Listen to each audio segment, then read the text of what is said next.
Hey everyone, it's me, Sean Capri. Welcome to Carpool Gaming, where today I'm going to review Lies of P. I just played it for the very first time. So before we get into it, go ahead and hit the like button, subscribe to our channel, and leave a comment below. And without further ado, let's get into it. I just rolled credits on Lies of P, and wouldn't you know it, it's coming to PlayStation Plus just in time for me to talk to you about it. I've been geeking out about this game. In Lies of P, you play as Pinocchio, but not the same Pinocchio that you know and love from those cutesy Disney movies. No, this Pinocchio is going to teach you about humanity and the sins of our fathers, and it's a wild tale here. And there's a lot of Lies of P that actually kind of reminds me of BioShock in a little way. You enter a fairly dystopian town that was built on goals and ambitions of a better place, a better life, and of course, it all comes crumbling down. And you know, all the tropes of a Soulsborne game are here, but I'll pause on that for a second because it's the sense of setting, it's the characters that you come across, the music is playing a big role in this game, and I had a really tricky relationship with it because it is a Soulsborne game. There are going to be enemies sneaking up on you and attacking you or maybe knocking you off the edge. You're going to die a couple times where maybe that kind of feels a little bit unfair, but you have a strong weapon with you. You have cool abilities. You have the chance to upgrade your character. It's really great. There's a lot of ways for you to tip the scales in your favor. Things really started to click for me once I started kind of letting go of trying to be perfect in Lies of P. If I died, no big deal. I'll go back and I'll pick up my currency. It's called Ergo. That's what you use to, you know, upgrade your abilities and upgrade your weapons. It's what you get when you kill all the enemies. It's very Soulsborne kind of thing. Same deal.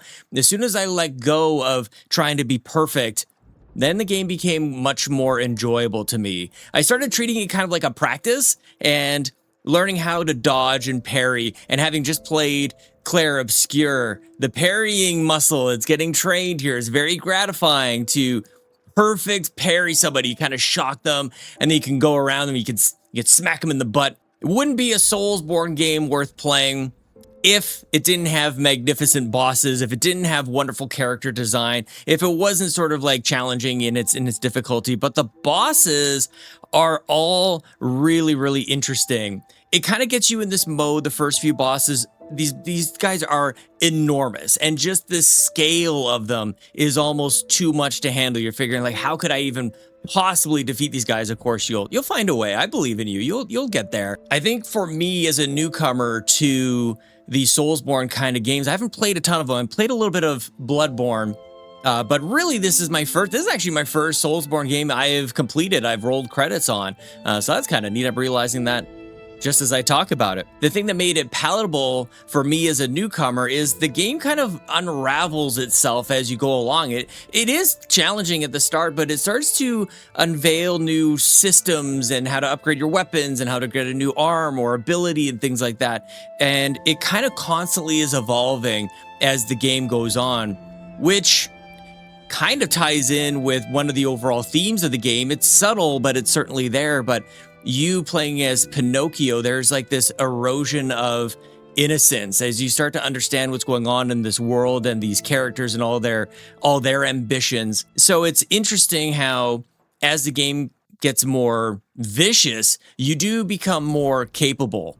And so there was this constant tension and release, this cycle of literally my muscles tightening up as I'm playing the game, and then a relief as I either escaped an enemy or beat a boss or those kinds of things. And that's what creates such a strong relationship with the game. And you just like, even talking about it gives me chills, gives me that feeling kind of again. And that's very addicting. So that's the structure of the Soulsborne games with Lies of P. But on top of it, it's gorgeous. The music is amazing. The level design is fascinating and varied. Sometimes you're going to be going through a little city or a swamp or all different kinds of things. Really gorgeous game. Runs very fluid, at least for me on my PC and on my Xbox. It ran great. No real hiccups there. So just a solid game that I'm really excited to recommend here in August 2025 as it comes out on PlayStation Plus. Maybe have a couple new eyes on it. And for anybody who's already enjoyed it and just kind of looking for content that reinforces what you think, I'm with you. I'm with you. I like this game. I like it quite a lot. But like any game, it's not perfect. There's a couple things that can be frustrating about it. Certainly just the difficulty itself is going to turn away some folks. But there's also sort of like a set of side missions that aren't quite as obvious as, say, like a typical RPG. They kind of show up in strange kind of ways, especially if you're a newcomer to these kinds of things. For veterans of Soulsborne games, you guys are going to know what's going on here, but sometimes you're going to go find a trinket and maybe deliver it to somebody else, and they're kind of important, actually. They will unlock good items for you to help you upgrade and those kinds of things. For me, it did take me a little while to understand the nuance of the game. Some of the stuff is going to be a little more obvious, the upgrading your abilities, your strength, and your capacity and your stamina. Those things are obvious. You're going to be able to upgrade your weapons. That's kind of obvious as well. The less obvious stuff is maybe some of the side missions and some of the optional things that you can do. A couple of the bosses really kicked my butt. And sometimes it can feel unfair, but you can smack a couple combos together and that feels really good. The dodge and the parry feels great. It really shocks your enemy. Sometimes I actually broke one of the enemies that broke his sword in half. And so there's a reward for you going for that. And that's kind of that risk reward back and forth that you're going to be going through with this game that made it very addicting for me. I wanted to seek that feeling again. I'm proud that I have finished it, and I'm going to be thinking about it for quite some time. And now the decision is, do I go into New Game Plus? Do I look at some of the DLC? For more on Lies of P, please check out our podcast, The Xbox Drive. I've been talking about this game for the last couple of weeks, so go ahead and check that out. Like the video, leave a comment below, and we'll see you on the next one.